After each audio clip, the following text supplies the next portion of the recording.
ثعلبة أعطاها الله ميزة. أعطاها الله ميزة وهو على غير الإسلام، أنه يمسح على المجنون ويبرأ من جنونه.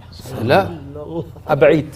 جاء في مسلم من حديث جابر أن النبي صلى الله عليه وسلم ذكر شخصية رجل عظيم وهو على غير الإسلام. وترى أحيانا يعطيك الله أمر معين وهو ابتلاء لك، لا تفرح، لأن الله يقول في الأنعام: فلما نسوا ما ذكروا به فتحنا عليهم أبواب كل شيء. كيف الآن ينسون يفتح عليهم؟ قال: حتى إذا فرحوا بما أوتوا أخذناهم بغتة فإذا هم مبلسون.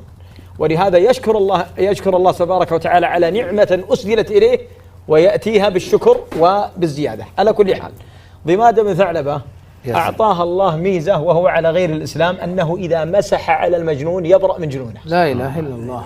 فلما دخل إلى مكة جاءوا اللي حوله قالوا: اصبر يا ضماد، عندنا مجنون اسمه محمد صلى الله عليه وسلم يدعي أنه نبي، فلما لا تمسح عليه لعله يبرأ من جنونه.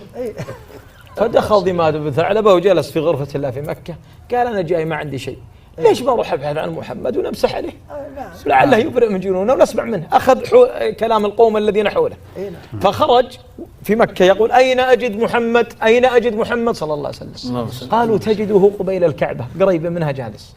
اسمع الآن إلى الأخلاق واسمع إلى الرحمة إذا اجتمعت.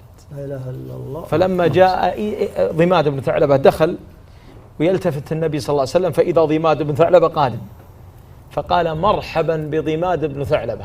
الله أكبر. فانجن هنا الرجال، قال: وما يدريك أنني ضماد بن ثعلبة؟ قال: أوحي إلي قبل قليل أنك ستقدم، إذن هذه أول مرتبة من مراتب النبوة. فلما جاءه في مكانه، تخيل واحد يطرق عليك الباب ويجيك في مكانك ويقول: تراك ما تستحي وأنت فيك ما يخطيك وأنت تفعل وتسوي، وش بتسوي؟ تقفل الباب تقول: راح الله لا يردك. صحيح. لكن هذا ضماد بن ثعلبة يأتي إلى النبي صلى الله عليه وسلم في مكان جلوسه، اللهم صل وسلم، وقال له: سمعنا يا محمد أنك مجنون فأسمعنا ما عندك. يبي شخصه حتى يمسح، لأن الآن أعطوه من الزخم، قالوا له: راح امسح على محمد. فقال: أنت ضيفي يا ضماد فأسمعني ما عندك. هذا يقول له مجنون، يقول له: لا أنت ضيف، اسمعني، ما تكلم قبلك. قال: أنت ضيفي يا ضماد فأسمعني ما عندك. قال: أما ما عندي، وبدأ يعطيه من قصائد العرب ما يملك غيرها. قال: أفرغت يا ضماد؟ قال: نعم. أسمعنا يا محمد ما عندك.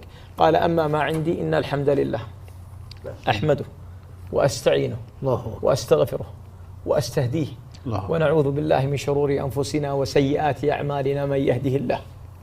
شوف نسمعها على المنبر، لكن بالله استشعر. قال: من يهده الله، يقول لضماد: من يهده الله فلا مضل له ومن يضلل فلا هادي له.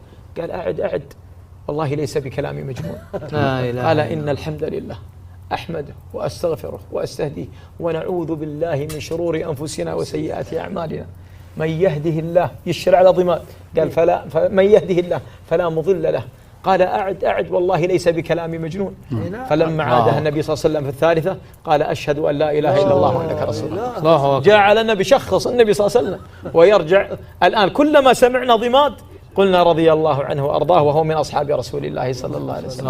هذه هي الرحمة وهذا هو الأخلاق العظماء الذي تعلموها هؤلاء العظماء حول النبي صلى الله عليه وسلم، فنالوا المرتبة العظيمة وهي أنهم يبحثون كيف يكونون مع رسول الله في الجنة. بس ترى هذا موضوع. أنس لما خدم النبي صلى الله عليه وسلم 10